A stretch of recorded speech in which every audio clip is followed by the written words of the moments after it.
No, Pete Carroll showed up 2 years before Russell and had 2 losing seasons. This ain't a Pete Carroll thing. Really, New England, do you know this, is the only team this decade with more playoff wins than Seattle. Drew Brees has 4 playoff wins. Russell Wilson has 9. Drew Brees had 4 losing seasons in the decade. That's 4 more than Russell Wilson. Matt Ryan's had 4 losing seasons. Matt Ryan's had 2 seasons in his career, passer rating over 100. Russell Wilson's career passer rating is over 100. Russell Wilson is the best football player in the world today. He's not the tallest, doesn't have the best arm. IQ, leadership, playmaking. Russell Wilson literally does things we can't explain. 8 years. Why doesn't he never get hit? Lamar Jackson's faster, gets hit. Carson Wentz, bigger, stronger, gets hit. Mahomes last year, gets hit. Russell Wilson does stuff nobody can explain. He never gets hit. He runs backwards, he runs sideways, he runs forward. He faces the Niners twice a year. He faces Aaron Donald twice a year. He never gets hit. Seattle now is one of 5 really elite franchises that seem to win every year. New England, Green Bay, the Saints, Baltimore. Pete Carroll had a losing record in Seattle. If Russell Wilson isn't drafted, Pete's not in the NFL, not in Seattle. He's now a legend. America's ready to get back to work, but to win in the new economy, you need every advantage. Smart companies run on NetSuite by Oracle, the world's #1 cloud business system. Receive your free guide right now, netsuite.com/herd, netsuite.com/HERD. Almost time for a haircut. Have to sneak one of those in. A couple barbers open near me. So there was 17 categories. Michael Jordan won every one. They posed a poll, I think it was on ESPN. 73% of people on the poll chose Michael over LeBron. But he won every category. So I got 16 of the 17 categories. One was just stupid. So here's where I agree. This is where I agree with the fans. Better sneaker for fashion. Yeah, I mean, Jordan sells a lot of shoes. Pick for a game-winning shot. I think LeBron's underrated here, but Michael's the better offensive player and the best mid-range shooter in the history of the game. Come through in the clutch. Again, LeBron's underrated here. It's closer to 60-40, but I'd take Michael. Spectacular to watch play. That ain't close. Michael Jordan's game had much more cool factor. LeBron came into the league as a freight train. In fact, I remember criticizing him first 4 or 5 years. I'm like, I know he's great, but he's boring. The first run in Cleveland was mostly boring. Better offensive player. Yeah, that's Michael. Michael is a relentless offensive player. Better look. I'm not sure what that means. Is that glamour, fashion, look, cool? Yeah, I mean, Jordan's probably the coolest player ever. Better defensive player. Again, I think LeBron in his prime was really, really good, but Michael was the best one-on-one defensive player for a long stretch in the NBA. Here's a toss-up. Better overall player. Jordan dominated this one. There's a lot. There's a lot LeBron does. LeBron's a bigger, stronger athlete. Way better passer. Better rebounder. Better overall player. Be careful about that one. NBA was better all around, people say. Well, it's more skilled now. Years ago, it was more physical. The rivalries were more bitter. There was more trash talking, and they weren't all buddies. So you could make an argument, but, you know, there's things about the old days I like, and there's things about the new game I like. Michael would win 1-on-1 to 21. LeBron's got 3.5 inches and 35 pounds of muscle. You ever played one-on-one? Guy with a big butt, 35 pounds heavier? Hard to beat. They can back in on you. I'm not so sure LeBron James wouldn't get the ball first and just back in on Michael. He's got a great left hand and a great right hand. He can use the glass. LeBron would be tough one-on-one. Top pick to start a team. Well, let's be honest about this. Michael Jordan quit twice.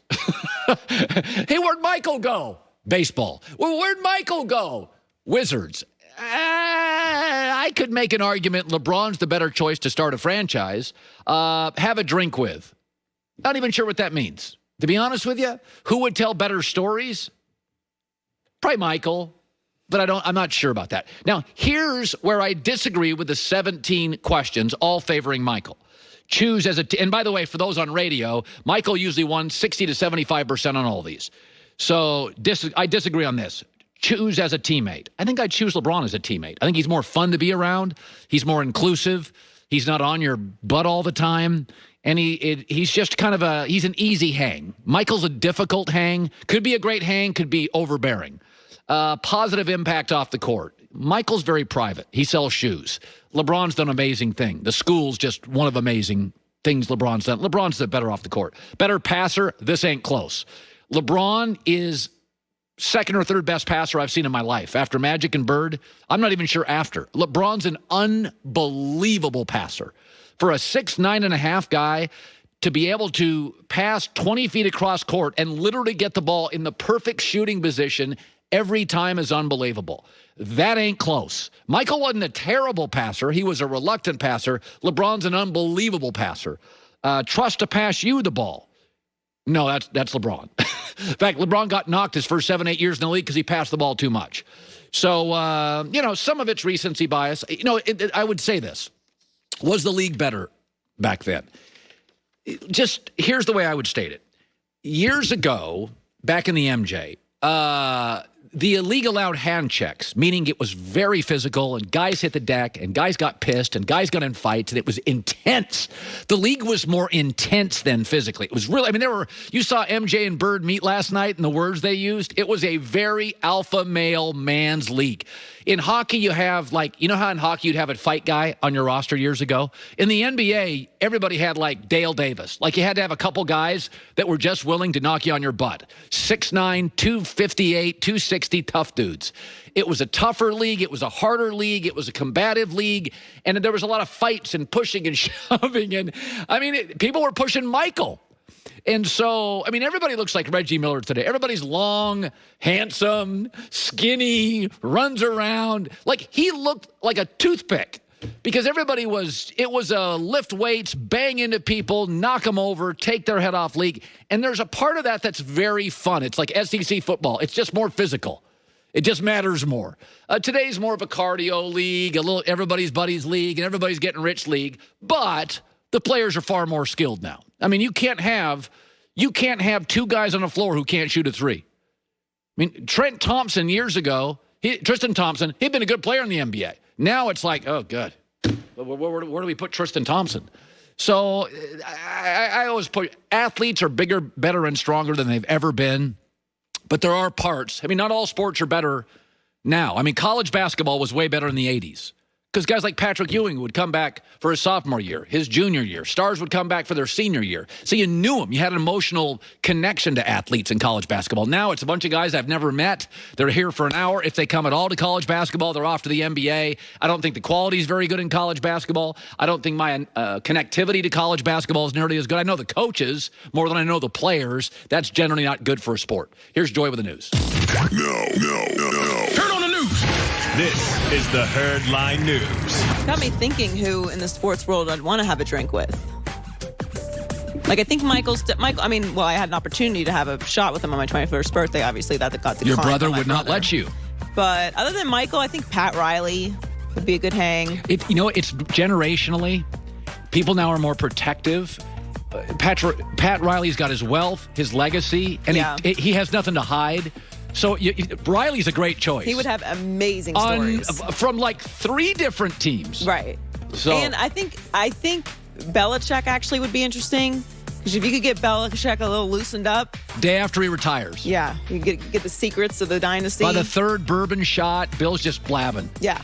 Can't shut him up. So on Friday, Aaron Rodgers spoke publicly for the first time since the Packers drafted Jordan Love. Yeah. He said he wasn't thrilled with the pick, but he understood it. But now he isn't sure if he'll spend his entire career in Green Bay. What? It was more the surprise of the pick based on my own feelings of wanting to play into my 40s.